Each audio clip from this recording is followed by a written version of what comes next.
Hello there, Scorpios. So the purpose of this reading here is we're going to talk about some of the energies coming in for you guys for the next 2 weeks. And then we're going to talk about, some of the lessons that can be learned that we should bring with us into the new year to facilitate the transition and to also help us navigate. So first off, I have the spread laid out for you guys, and let me talk here about finances, okay?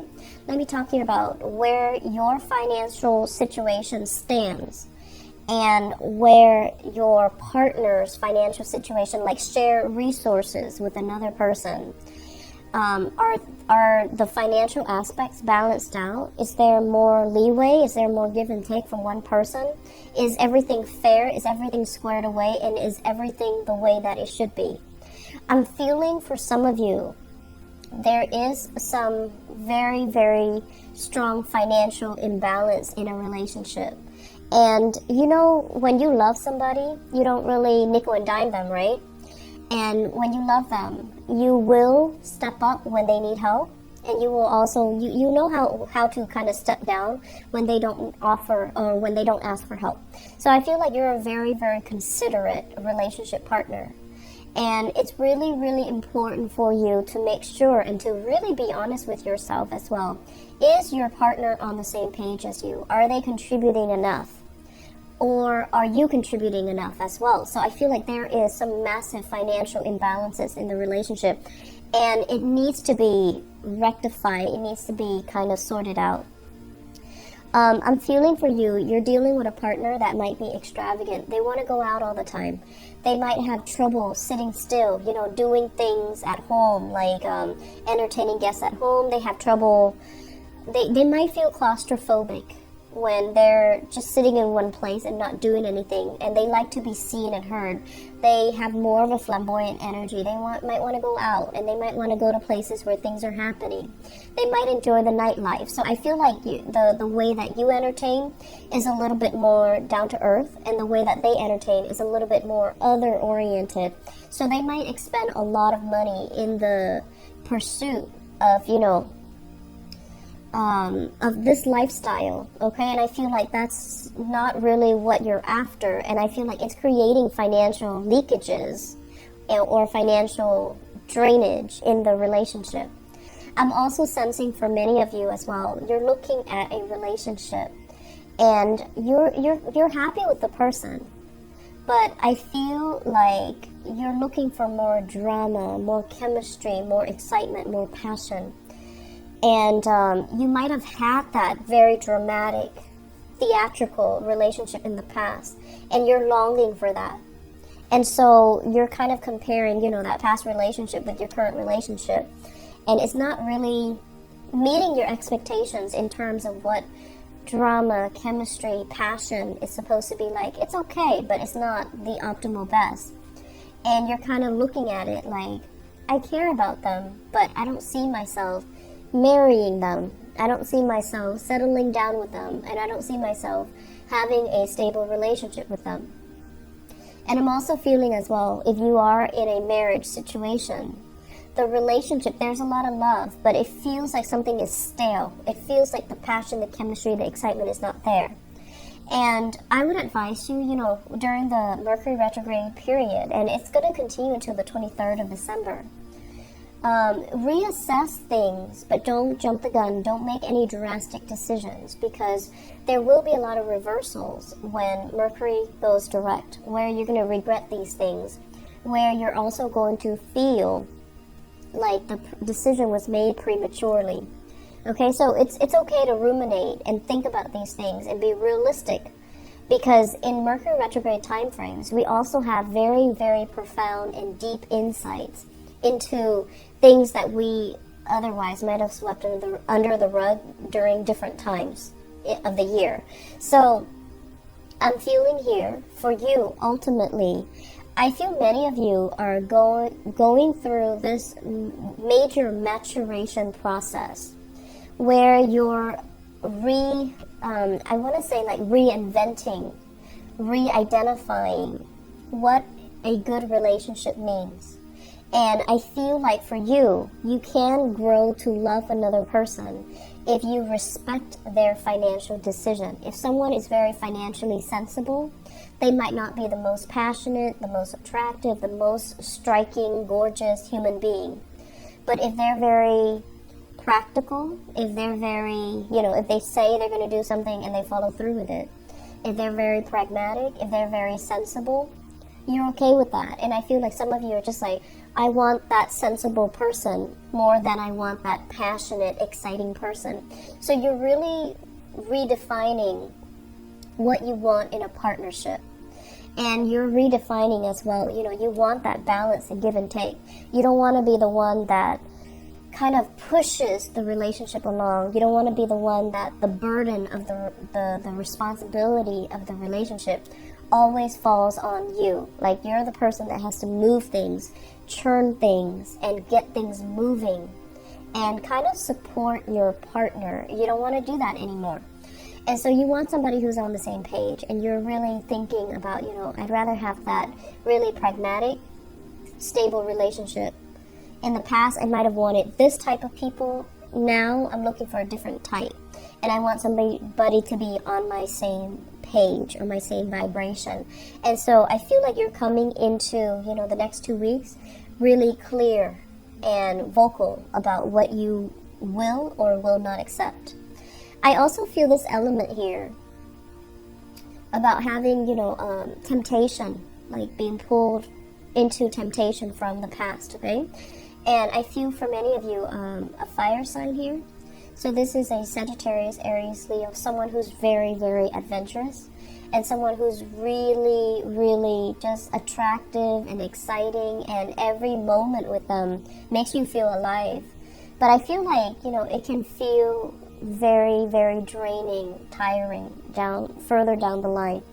I'm also feeling as well a Capricorn, Taurus, or Virgo.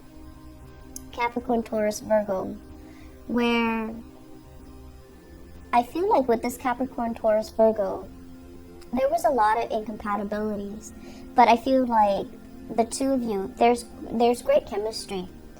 It just feels to me like you had a partner from your past that you were constantly trying to appease, trying to please. And then the other person just, never, just might have taken it for granted. It could be a fire sign or this earth sign, but I feel like the person just never, reciprocated.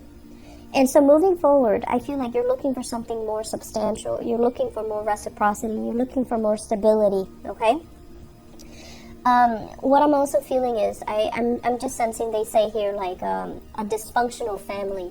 So there might have been as well, blended families from your parents. So your parents might have been divorced, and now there's like stepmothers, stepfathers in the picture. So there's a lot of just, I feel like an uncomfortable energy when it comes to parents. And then I'm also feeling, they say dysfunctional, so I feel like in your own family unit, you might have had children out of wedlock. You might have had to do co-parenting with another person. And so there's a lot of confusion here. I'm saying I'm hearing somebody say mom, and then 3 women turn around and they're not really sure who is calling them. And then I'm also hearing dad. And then 3 men turning around and not really sure. So it creates a lot of confusion because there are so many people with the same titles, as is the nature of a blended family, right? So I'm feeling like for the younger kids, the grandkids, or even the new people in the household, they're just kind of confused, like, who are these people? How are they related? So I feel like there's a lot of family functions where things can get a little bit awkward, but also comical. So I feel like, laugh it off. It's not going anywhere. Family members, they're not going anywhere. Laugh it off and just have a good time. So I feel like there's a lot of potential here for healing. There's a lot of potential here for, just finding that sense of humanity in everybody. And there's also potential as well for you to really figure out, financially as well, how to sort things out, and square things away in partnership so that things are fair between you and your love partner, or between you and your business partner. So what lessons can we learn moving forward? Can we take away from 2017 to help us transition into 2019? I feel like for some of you who have been kind of holding on to a property, you kind of need to let that go, okay? I feel like it's time to relinquish property, to sell property, and I would recommend that you try to, take care of that in the 2018 time frame. If you've been thinking about it for some time, try to do that. I'm also feeling as well, there's a need for you to kind of get out there and socialize more and connect with more people. So I feel those opportunities are going to be coming in. I feel like the major lesson is for you not to sequester yourself, for you to realize when things are not working and to try to move on. A lot of the problems that fixed signs and Scorpio, Aquarius, Leo, Taurus have is their inability to let go. And I feel like for you guys, it's stamped all over your relationship sector. You care about somebody, you like somebody, but they're not the best optimal relationship partner for you. It's really important for you to let go, okay? It's important to let go because I feel like if you find yourself financially drained or financially short all the time because of this relationship, it's because it's karmically telling you that, you're not meant to be with this person. And if it has been, an ongoing thing for years and years and years, and you're not doing anything about it, I feel like it's just a time for you to let it go. And then I also feel as well, there's a need here for, one person to take care of another person, and relationships need to be very two-sided, it's a two-way street. One person cannot give all and feel depleted and feel resentful. So I feel like you need to kind of balance things out a little bit in that department as well, okay? 2018 is going to be a very good finance and career year for many, many of you. And we have, you have a benefic planet, Jupiter, in your sign for the majority of 2018. So it's really telling you to put relationships on the back burner and focus on your finances, focus on your career. Relationships, they should not distract you in the year of 2018. Put them all behind you, put them on the side, don't bother with them. Focus on your financial situation, focus on your work, focus on professionally networking with other people. And then the relationships, I honestly feel they can fix themselves. Once you detach, that's when your partner kind of shapes up.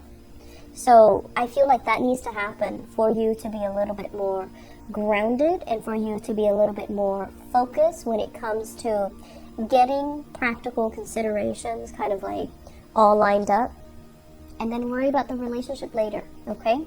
So for those who are single, focus on your financial situation. Relationship will come in when the time is right. So don't divert your energy, your attention, don't let it consume your life. And where you have to put other things on the back burner, where you have to put work on the back burner, okay? So you have a really good year ahead of you. It's a very, very good finance year. And so make that your priority, okay?